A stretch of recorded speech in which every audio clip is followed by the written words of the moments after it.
दशरथ के किस नाती ने लड़ा था महाभारत का युद्ध?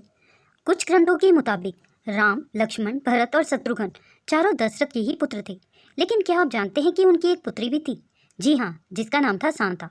हालांकि शांता का जिक्र वाल्मीकि रामायण में नहीं मिलता, लेकिन वहीं कुछ ऐसे ग्रंथ हैं जिनमें शांता का जिक्र होता है। बता दें कि महाभारत के युद्ध में शांता के पुत्र ने भी भाग लिया था, यानी दशरथ के नाती ने यह युद्ध लड़ा था। शांता का विवाह ऋषि भृंग से हुआ था।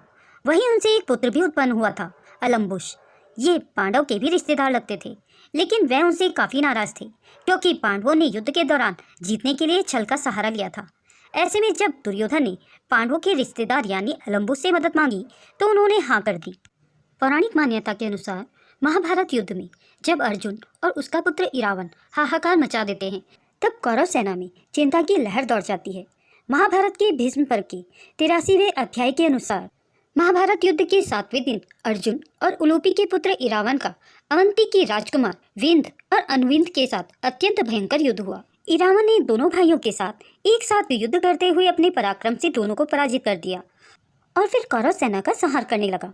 भीष्म पर्व के 91वें अध्याय के अनुसार 8वें दिन जब सुबल पुत्र शकुनी और कृतवर्मा ने पांडवों की सेना पर आक्रमण किया, तब अनेक सुंदर घोड़े और बहुत बड़ी सेना के द्वारा सब ओर से घिरे हुए शत्रुओं को संताप देने वाले अर्जुन के बलवान पुत्र इरावन ने हर्ष में भरकर रणभूमि में कौरवों की सेना पर आक्रमण कर उनका प्रत्युत्तर दिया।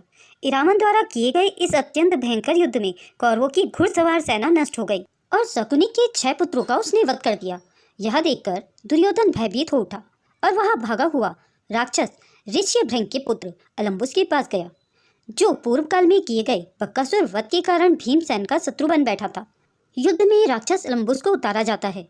उधर यह बात जब पांडवों को पता चलती है तो श्री कृष्ण कहते हैं कि अलम्बुस पांडवों पर अंकुश लगाएगा। ये उनका भ्रम है। बड़े भैया जो धर्म पर होते हैं और धर्म के लिए लड़ते हैं, उन पर तो मृत्यु भी अंकुश नहीं लगा सकती, क्योंकि वह अपनी जान हथेली पर रखकर युद्ध करते हैं। फिर इरावन का अलम्बुस से भयंकर युद्ध होता है और अलम्बुस ने अपनी तलवार से उसे मार डाला। यहाँ तक कि इरावन के समर्थक नागों को भी मार डाला।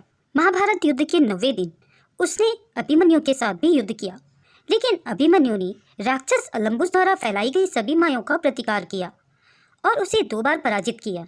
इसके बाद भगवान श्री कृष्ण ने पांडवों की ओर से भीम और हिडम्बा के पुत्र घटोत्कच को युद्ध के लिए भेजा, जहां घटोत्कच और अलम्बुस का बहुत ही भयानक युद्ध हुआ। यह युद्ध इतना भयानक था कि युद्ध को देखकर पांडव की सेना भी डर गई। श्री कृष्ण की कृपा से घटोत्कच ने इस युद्ध में विजय हासिल की और अलम्बुस को मार गिराया। दोस्तों, अगर यह वीडियो आपको पसंद आई हो तो इसे लाइक और शेयर जरूर करें। अगर आप मेरे चैनल में नए हैं और ऐसी ही रोचक कथाएं सुनना पसंद करते हैं तो मेरे चैनल को सब्सक्राइब करें। वीडियो को अंत तक देखने के लिए आप सभी का बहुत बहुत धन्यवाद।